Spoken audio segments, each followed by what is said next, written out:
Hey everyone, welcome to Easy Pharma. तो guys, इस video lecture में हम टॉपिक देखने वाले एंटी अरेथमिक ड्रग। अब देखिए, एंटी अरेथमिक ड्रग हमारी क्या होती है, फुल डिटेल में इनको यहाँ पे हम डिस्कस करने वाले हैं। और देखिए, हमारा जो टॉपिक रहेगा काफ़ी ज़्यादा इंटरेस्टिंग होने वाला है। एक तरह से ये जो हमारा टॉपिक रहेगा बिल्कुल हमारे जनरल लाइफ से रिलेटेड रहेगा। तो काफ़ी ज़्यादा इंटरेस्ट आपको इस टॉपिक में आने वाला है। तो बिल्कुल एक तरह से अपनी जनरल लाइफ में उतार के इस टॉपिक को आप इंटरेस्ट के साथ यहाँ पे समझें, जिससे ईजिली आपको पूरा ही टॉपिक ये समझ में आ जाए। तो ये हमारा सब्जेक्ट चल रहा है फार्माकोलॉजी डिफार्मा सेकेंड ईयर का अकॉर्डिंग टू न्यू सिलेबस। तो हमारी यूनिट यहाँ पे चल रही है 5th, जो कि एक तरह से हमारी फार्माकोलॉजी की है। तो इसमें एक तरह से देखा जाए तो 2 कैटेगरी पहले हम डिस्कस कर चुके हैं, एंटी हाइपरटेंसिव ड्रग, साथ ही में एंटी एंजाइनल ड्रग। तो इन दोनों की लिंक आपको डिस्क्रिप्शन बॉक्स में मिल जाएगी, यहाँ से आप इनको ईजिली वॉच कर सकते हैं। अब हम देख लेते हैं यहाँ पे एंटी अरेथमिक ड्रग। तो चलिए पहले हम जान लेते हैं एक तरह से हमारा जो कैटेगरी का नाम है एंटी अरेथमिक ड्रग, इसका यहाँ पे क्या मतलब है। ये नाम आपको क्लियर हो जाएगा तो पूरी कैटेगरी आपको समझ में आ जाएगी। तो देखिए, हमारा जो एंटी होता है उसका मीन्स होता है यहाँ पे अपोजिट, एक तरह से एबनॉर्मल।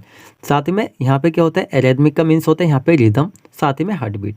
हमारी जो क्या होती है, हार्ट की बीट होती है, एक तरह से हमारे दिल की धड़कन होती है। ड्रग एक तरह से जो हमारे एजेंट होते हैं।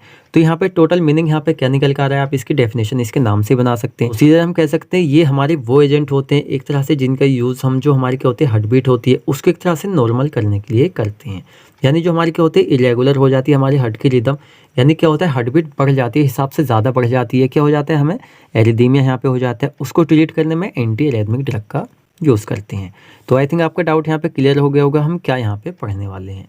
अब हम देख लेते हैं यहाँ पे normal range of heart beat, हमारी जो दिल की धड़कन होती है उसकी नॉर्मल रेंज क्या होती है। तो भाई हम बचपन से सुनता आ रहे हैं, कोई कहता है एक तरह से 72 टाइम दिल धड़कता है एक तरह से भाई 1 मिनट में, लेकिन जो नॉर्मल यहाँ पे देखी गई वो यहाँ पे 60 to 100 बीट्स पर मिनट। हमारा जो दिल होता है एक तरह से 60 से 100 बार धड़कता है एक तरह से 1 मिनट में। अभी थोड़ा सा आपको डिफरेंट देखने को मिल सकता है, क्या है एक तरह से भाई ये तो खोजबीन है जो एक तरह से चलती रहती है लाइफ टाइम। ये आप देख रहे हैं यहाँ पे रेड लाइन, ये क्या होती है हमारे हार्ट की रिदम होती है, हार्ट बीट होती है। आप कभी हॉस्पिटल वगैरह गए होंगे तो आपने देखा होगा क्या होता है कि वहाँ पे मीटर होता है जो पेशेंट्स वगैरह का होता है, उसमें बीपी वगैरह और क्या हार्ट बीट वगैरह होती है, दिल की धड़कन सब कुछ इस तरह से चलती रहती है। तो यहाँ पे अगर देखा जाए तो 0.85 यानी 0.85 सेकंड में एक हार्ट बीट हमारी हो जाती है। तो काफ़ी ज़्यादा एक तरह से डीपली नॉलेज है, आप इसको थोड़ा सा ध्यान रखें। देन चलिए अब यहाँ पे हम देख लेते हैं इसकी डेफिनेशन। अब देखिए, जो इससे पहले हमने आपको समझाया जैसे आपका ये वाला कंटेंट है, तो देखिए आपकी नॉलेज के पर्पस से ये आप एग्जाम में नहीं लिख के आएंगे, क्योंकि ये आप लिखेंगे तो अच्छा है, लेकिन आपका थोड़ा सा मतलब लेंथी आपको लगेगा, तो आप इसको यहाँ पे छोड़ सकते हैं। आप यहाँ पे डेफिनेशन के आगे को यहाँ पे लिखना स्टार्ट करेंगे। जैसे कि यहाँ पे डेफिनेशन हम देख लेते हैं, देखिए कुछ और नाम भी है जिससे हम इनको जानते हैं, जैसे हमारा ये यहाँ पे हो गया, साथ में यहाँ पे एंटी फिब्रिलेटरी ड्रग हो गया, तो इस नामों से भी इनको जाना जाता है। एग्जाम में इन नामों से भी आ सकता है, तो एक तरह से आप इनको माइंड में थोड़ा सा सेट करके रखें। चलिए अब हम देख लेते हैं, these are those drugs which are used in the treatment of arrhythmia. By mistake यहाँ पे TH छुटा हुआ है, तो आप इसको यहाँ पे लगा लेंगे। क्या होती है, ये हमारी वो ड्रग होती है जिनका यूज़ हम एक तरह से कहाँ पे करते हैं, एरिथमिया को ट्रीट करने में यूज़ करते हैं। एरिथमिया क्या होता है, अब इसको हम थोड़ा सा समझ लेते हैं। कार्डियक एरिथमिया, कार्डियक एरिथमिया क्यों कहते हैं, क्योंकि हमारा जो कार्डियक मीन्स होता है उसका होता है हार्ट, और हार्ट का एक तरह से एरिथमिया, क्योंकि एक तरह से जो हमारे हार्ट की रिदम है वो यहाँ पे एबनॉर्मल हो रही है। Is an abnormality of the heart rhythm. ये क्या है, एक तरह से जो एरिथमिया ये एबनॉर्मलिटी है किस चीज़ की, हार्ट की रिदम की, यानी एक तरह जो हमारे हार्ट की रिदम वो एबनॉर्मल यहाँ पे हो रही है। नेक्स्ट यहाँ पे देख लेते हैं हम कोजेज, यानी कौन कौन से ऐसे कोजेज है जिसकी वजह से एक तरह से ये कंडीशन आ सकती है। फर्स्ट होता है यहाँ पे बीपी। देखिए क्या होता है, जब हमारा बीपी इंक्रीज होता है, हमारा ब्लड प्रेशर हाई होता है, तो दिल हमारा एक तरह से जोरों से धड़कने लगता है, हार्ट बीट तेज हो जाती है, तो उसके कारण एक तरह से एरिथमिया हो सकता है, मतलब ये एक तरह से कॉज हो सकता है इस चीज़ का। साथ में डायबिटीज़ की वजह से हो सकता है, blocked arteries in the heart, heart की जो आर्टरीज है एक तरह से हार्ट के अंदर वो ब्लॉक हो सकती हैं, स्मोकिंग वगैरह, तो ये एक तरह से कुछ रीज़न हो सकते हैं। अच्छा, सिम्टम्स हम देख लेते हैं, तो भाई चेस्ट पेन, सीने में तेज का दर्द, शॉर्टनेस ऑफ ब्रीथ, वीकनेस आ सकती है, डिजीनेस आ सकती है, एक्सेट्रा इसके सिम्टम्स देखने को मिल सकते हैं। अब देखिए क्या करना है आपको, यहाँ पे डेफिनेशन लिखनी है। डेफिनेशन के बाद आपको एक तरह से हमारी डेफिनेशन ही हो जाती है, एरिथमिया लिख देना है, इसके कोज और इसके सिम्टम्स, ये आपको नॉर्मल लिख देना है, बहुत ही ज़्यादा ईजी है। अब हम देख लेते हैं यहाँ पे इसका क्लासिफिकेशन। तो it is classified into 4 classes. इसका जो एक तरह से क्लासिफिकेशन हमारी 4 क्लासेस है, जिसमें एक तरह से इसको क्लासीफाई किया हुआ है। जैसे हमारी क्लास फर्स्ट आ जाती है यहाँ पे सोडियम चैनल ब्लॉकर्स, यानी एक तरह जो हमारा सोडियम चैनल होता है उसको ब्लॉक करने वाली हमारी ये ड्रग रहेंगी। जैसे हमारी क्वाइनाइडाइन सल्फेट आ जाता है, प्रोकेनोमाइड आ जाता है, साथ ही में लिडोकेन आ जाता है। नेक्स्ट हम देख लेते हैं यहाँ पे हमारी class second.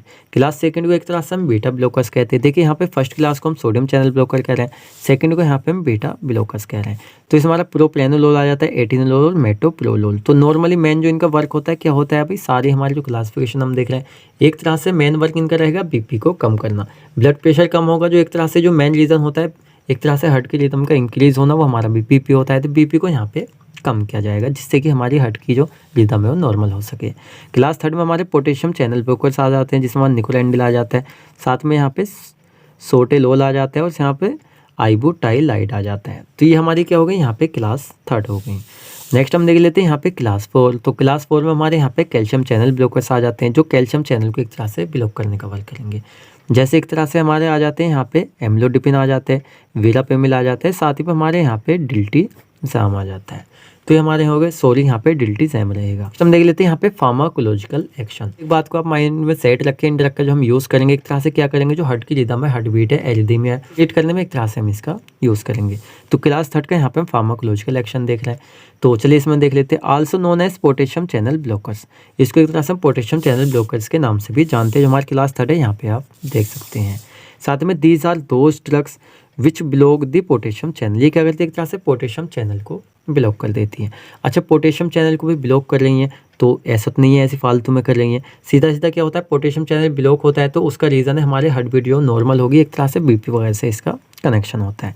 Which inhibit the outflow, जो एक तरह से इनिबिट कर देते हैं आउटफ्लो को।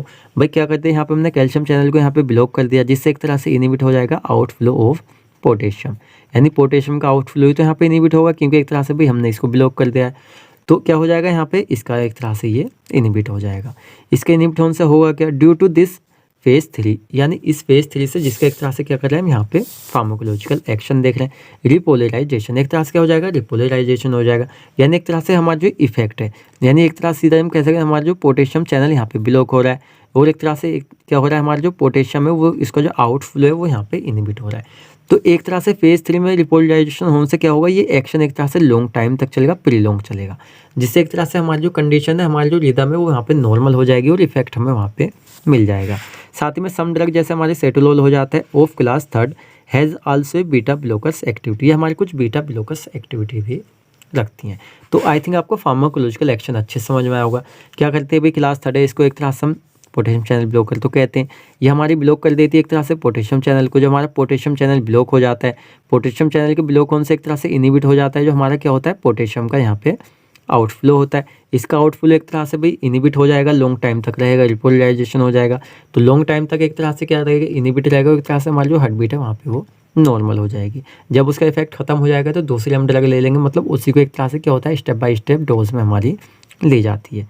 तो ये हमारा क्या हो गया, यहाँ पे फार्माकोलॉजिकल एक्शन हो गया। देन चलिए अब हम देख लेते हैं यहाँ पे इंडिकेशन, हमारी जो एक तरह से कौन सी है, एंटी एरिथमिक ड्रग है, जिसमें हमने देखा है क्लास थर्ड यानी पोटेशियम चैनल ब्लॉकर्स।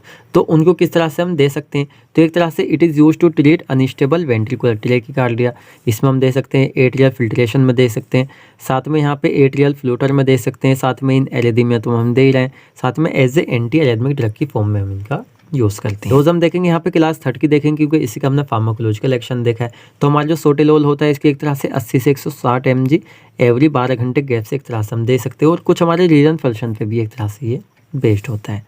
साथ में यहाँ पे एमियोडेरोन जो होता है इसकी एक तरह से 800 mg पर डे, एक तरह से देखिए वीक में एक दिन इसको हम देते हैं। साथ में यहाँ पे ड्रोन जो होता है 200 से एक तरह से 200-400 mg एवरी 12 घंटे गैप से दे सकते हैं। और अदर हमारी ड्रग जो एक तरह से क्लास थर्ड से अलग आती हैं, जैसे क्वाइनेटाइन आ गया तो 100 से 200 mg TDS दे सकते हैं। साथ ही में प्रोपेफिनोन जो है उसकी 150 mg BD भी हम दे सकते हैं। डोज देके डिपेंड करता है एक तरह से क्या सिम्टम्स है पेशेंट के, एक तरह से उसके ऊपर। नेक्स्ट हम देख ले कॉन्ट्राइंडिकेशन, कुछ ऐसी बीमारियां जिनमें एक तरह से मतलब कुछ ऐसी कंडीशन पेशेंट की पहले से हैं जिसमें एक तरह से हम इनका यूज़ नहीं कर सकते, जैसे प्रेगनेंसी हो गई। साथ में यहाँ पे क्या हो गया, sewer chest congestive heart failure, तो उसमें नहीं देख सकते। साथ में हाइपोटेंशन में नहीं दे सकते, क्योंकि अभी ये एक तरह से बीपी को कम कर रही हैं, और हमने इन ड्रग को ले लिया तो बीपी और ज़्यादा कम हो जाएगा, जिस वजह से हमें और भी कंडीशन ख़राब हो सकती है। कार्डियोजेनिक शॉक जो होता है उसमें भी एक तरह से हम इनको नहीं देख सकते। ये हमारी कुछ कॉन्ट्रा इंडिकेशन हो जाती हैं। तो आपका टॉपिक यहाँ पे कंप्लीट हो जाता है। अब जो बच्चे हिंदी प्लस इंग्लिश में डेफिनेशन वगैरह लिखते हैं वो यहाँ पे लिख सकते हैं, बिल्कुल सिमिलर है, तो बस यहाँ पे हमने लैंग्वेज चेंज की है। अब आपको वीडियो लेक्चर कैसा लगा आप हमें कमेंट करके बताएं। कोई भी आपका डाउट रह जाता है इस टॉपिक से रिलेटेड तो आप हमसे कमेंट सेक्शन में पूछ सकते हैं। एंड अगर आप हमसे पर्सनली कनेक्ट होना चाहते हैं तो आप हमारे इंस्टाग्राम आईडी को फॉलो कर सकते हैं, लिंक आपको डिस्क्रिप्शन बॉक्स में मिल जाएगी। तो मिलते हैं जल्दी ही आपसे नेक्स्ट वीडियो लेक्चर में।